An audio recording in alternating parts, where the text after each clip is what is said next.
Blackstone Audio presents Robert E. Lee, Lessons in Leadership, by Noah Andre Trudeau. Foreword by General Wesley K. Clark. Foreword.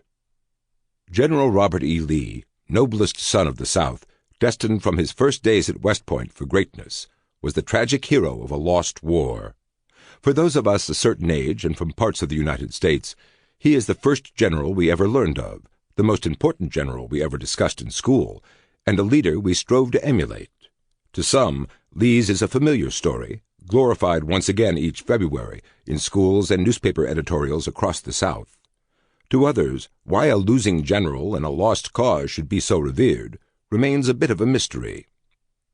The answers, and a few necessary correctives, are here in Noah Andre Trudeau's sparkling biography. He cuts to the core of Lee, his background, contributions, strengths, weaknesses, and failures. And in so doing, he shines a strong light on both the terrible conflict that divided our nation, as well as many of the sectional political issues that have cast a long shadow in American politics. Lee certainly came from good stock. His father was a Revolutionary War hero, and his mother stemmed from one of Virginia's top families. As Trudeau tells it, Lee was brought up with a doting and dependent mother who compensated for an absentee, famous father. His upbringing, his natural talents, and his excellent early education all combined to make him stand out at West Point.